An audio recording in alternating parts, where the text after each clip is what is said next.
Hello students, hope you all are doing great. I'm Machal Chaudhary, working as an assistant professor, BBA department in St. Andrews Institute of Technology and Management. So I'm back with my online lecture series of Principles of Management. So students, it's your lecture number 4 from Unit 1.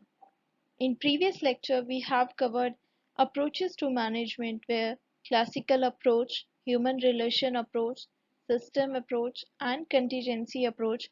We have discussed all these approaches in detail. And today we will discuss theory X and Y, Rensis-Likert theory, contemporary issues and challenges of management. So we will discuss all these in detail. And today will be your last lecture of Unit 1. Theory X and Y.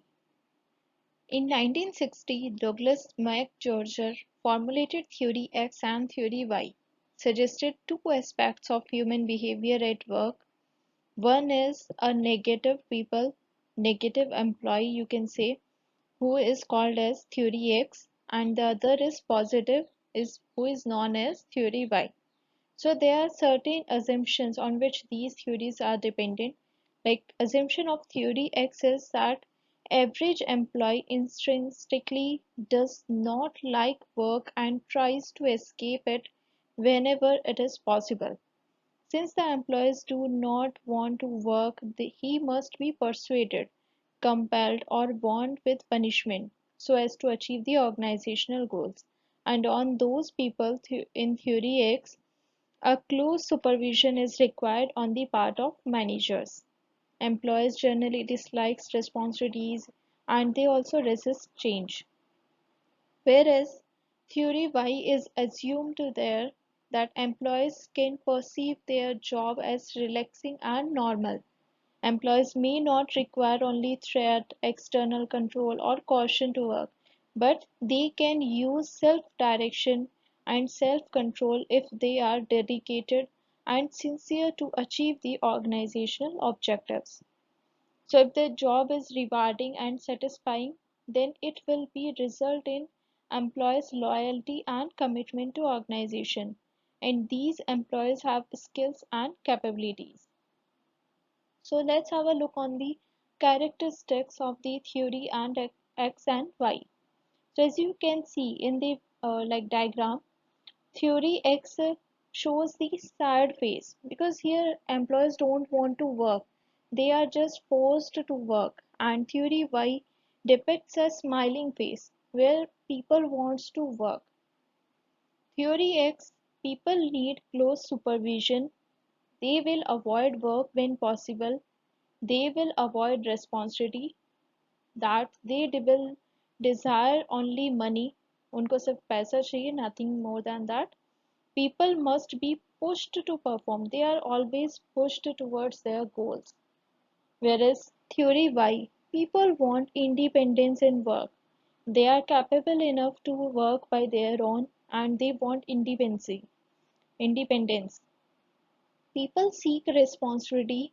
People are motivated by self-fulfillment, and these people naturally want to work because they have that urge to work. People will drive themselves to perform. They are so much honest, sincere towards their work, and they want to perform more and more to gain some extra knowledge, to gain some experience. So they are not forced at all. They, in fact, love their work. They love to work with the organization. So, this is your theory X and Y. Next is Rensis-Likert theory. He is famous for developing the Likert scale and a psychometric scale, which was used in the research. So, according to Likert, the efficiency of an organization or its departments is influenced by their system of management, and these systems are divided into four categories. First is exploitative authoritative, benevolent authoritative, consultative system, and participative system. So let's understand these four categories into detail. First is exploitative authoritative. Basically, this is a type of management where all the decisions are taken by the higher management only. Top level management takes all the decisions. They doesn't involve the workers in their decision making. In fact, the subordinates do not participate in the decision making, and also the employees are caused by their management. The organization will use fear and threats to make sure employees complete the work set. There is no teamwork at all. Here what management does, management just give them the different warning. They just give them some punishments if they are not capable enough to do their work fulfill to fulfill any kind of target. So here use of fear and threats, it's very common in the organization. So it is one of the worst, you can say, uh, here nobody would like to work in this kind of organization where threat is used and fear people works in a fear. So this is very worst situation, very worst organization atmosphere. Next is benevolent authoritative. So here all the decisions are taken by the top management only, no doubt. But here employees are motivated with their reward system. So they are rewarded for their contribution rather than fear and threats. Information may flow from subordinates to manager, but it is restricted to what management wants to hear. Here you are allowed to say something, you are allowed to give your suggestions, but management will allow you to only say what they want to hear, what they want to listen, and what they want to implement. So it should be beneficial for, it should be like appropriate for management only. Next is consultative system. Subordinates are motivated by rewards and a degree of involvement in decision making process. So here sub employees are somehow involved in the decision making process. Management will constructively use their ideas and opinions. No doubt here employees' ideas and opinions are used, and involvement is incomplete basically. Major decisions are still made by the senior management. No doubt employees are involved in the decision making, but also here the major important decisions are still taken by the senior management, and there is a greater flow of information from subordinates to the management. And last is your participative management. Management have a complete confidence in their subordinates or employees. There is a lot of communication and subordinates are fully involved in decision making process. Here, please note down that here employees are fully involved in their decision making. Subordinates comfortably express opinions, and there is a lot of teamwork here. So employees throughout the organization feel responsible for achieving the organization's objective. Here they have the power to take the decisions. So it's kind of a, you can say it's a step-by-step process. If you consider it as a step-by-step process, like in exploitative, there was no involvement at all, right?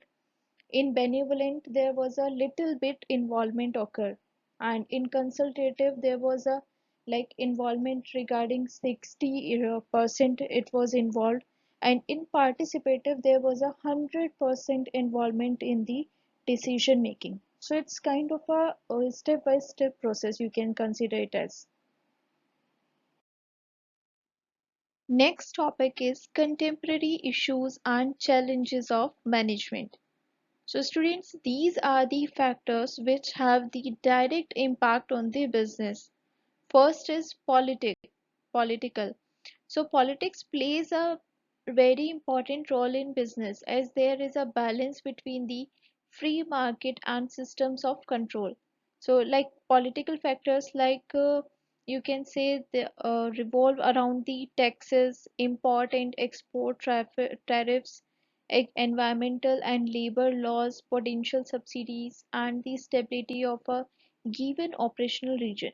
So these are the factors which will directly affect your business. These have a great impact on your business. If the tax rates are they are increased by a very good percentage, these are increased in a very huge amount. So the business will have a very huge impact on them. So here what will happen now, businessmen will also increase the price of their commodity, and that will have a adverse effect on the market. So likewise this is a kind of a chain कि एक का impact दूसरे पर process पर पड़ेगा ही पड़ेगा और दूसरे मार्केट पर पड़ता ही है. So that impacts that's have a great impact on the business and business activities. So political parties, or you can say political role, is very huge in the business. Like if the tax rates are very high, and you can say import and export tariffs are high, so the demand may be decreased because of high price. Because after that, after high tariffs and taxes, after the payment of these taxes, so now the businessmen will also increase the price of the commodity, so which will have an impact on the demand of that product also. Next is economic factors. So economic factors like GDP, you can say, incorporate exchange rates. So these also have a great impact on the you can say business. If a consumer purchasing indices, interest rate, inflation, these directly these are fluctuating directly, so that will impact the business also. Here business fluctuates substantially with the GDP or spending power, etc. So that is also one of the challenge which a management has to consider. Next is social factor. Social factors could loosely be defined as the demographic analysis, where specific groups displays the preferences and tendencies that can be levied. So social is something like suppose a person, or you can say group of person or a society, now they are going to demand for a some, you can say, now they are very conscious about their health. So now what they do, they will increase the demand of the your healthy foods. So what will happen now, healthy foods demand will be increased, but eventually other food items like your biscuits, or you can say candies, so demand for these products will also decrease. So this is how the whole market works. This is how the impact of one business will have a adverse impact on the other businessman. Next is technological. Technological means whenever the technology is changed in the environment, in the market, so that will have an impact on the business also. As you know, students, in previous years, what was in trend, CD player manufacturers were on the top. The whenever in previous years, what we have seen that we are used to of using the CD players, but now it's hardly we can see some CD players. So क्या हुआ बेटा, now the trend has been changed, technologies has been changed. Now we are used to of using Netflix accounts. We watch movies on the Netflix, or you can say online some Prime videos. So this is how the demand, or you can say the trend, or the technological changes impact the business. It has a great impact on the CD player manufacturers. Maybe CD player manufacturers were having a great huge amount of profits years ago, but now they are not being in demand. So now this is like the technological changes works. Like अगर कोई चीज पहले demand में है, but it's not sure that will remain in demand for the years and years. Next is environmental. The impact of business upon the environment is growing concern, and companies must consider both the social and political segment. So consumers and governments both penalize companies that adversely affect the environment. So what happens that environment is the like most important basic factor of the you can say which is occurred in the as a challenge to the management, because whenever a businessman works, so he should be liable for each and every activities regarding the which will have the impact on the environment. Suppose if a person is involved in a business like he is involved in a chemical business, so he should ensure that that chemical which is coming out of his you can say industry, which is coming out of his organization, that should not have a great impact, that should not have an adverse impact on the environment. Otherwise he will be penalized and also his organization can be sealed. So these are the challenges, or you can say these are the issues which have a great impact on the business. So a manager is a person, he should be capable enough to tackle all of these challenges and he should be efficient enough to take decisions regarding these issues. And last topic of the day is challenge of competition. Basically students, these are the four factors. If you are capable enough to have a control on these factors, then it will be assumed that you have overcome all the challenges. First is like competitive strategies. So you should be capable enough as a manager to enumerate the competitive strategy. You are capable enough to frame those strategies which will be beneficial for the business. So you should be aware about all the competitors which you are having and you should plan accordingly. Suppose if you are having some organization as your benchmark, so you should focus on those organization, like what exactly they do, what exactly their procedure is all about, like वो किस situation में कैसे particularly work करते हैं.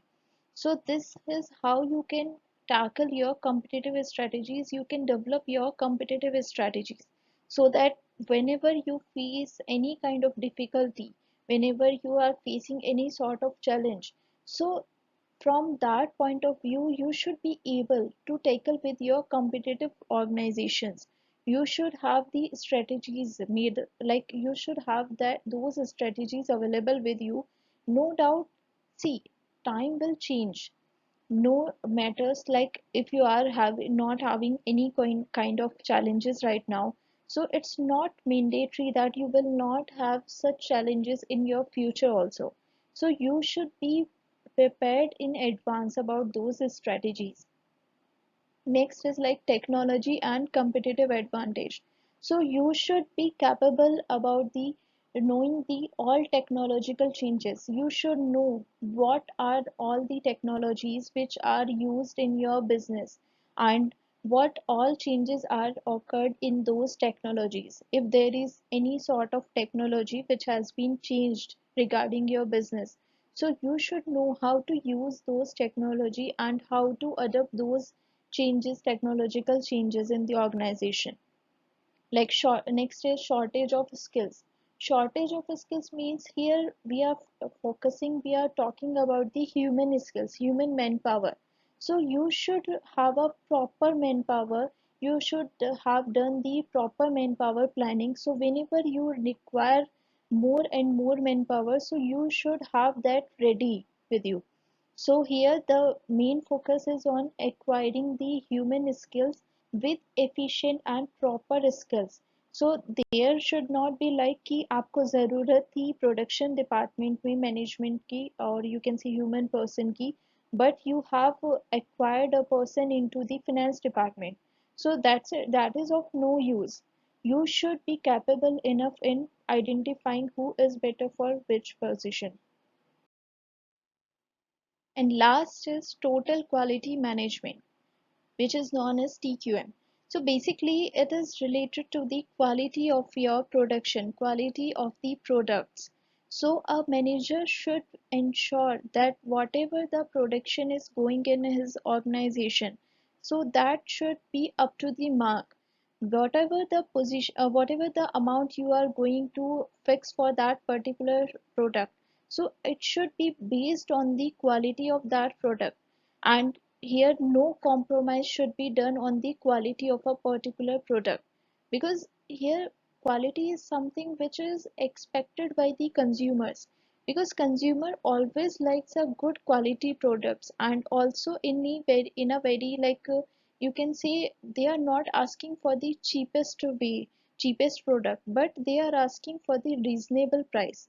So it will be a beneficial point for the organization or a businessman if we produce a good product, good quality product in a very you can say very nominal price. So these are the factors which will help you in meeting all your challenges, which will help you to compete with the changing environment, to compete with the competitors. So you should ensure these factors, you should ensure that you are capable enough to make a plan for these kind of activities.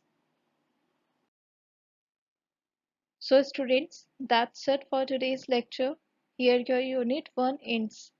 In next video, we will cover your next unit. We will start your next unit. So here is a question based on today's lecture, and it has been also asked in your university exam. What are the contemporary issues and challenges of management? Discuss in detail. So you have to solve this question. And students, if you have any kind of doubt from unit 1, so you can clear it with me. You can let me know, so then I will try to arrange a doubt session for you as soon as possible. Thank you so much for your time. Stay tuned for more videos.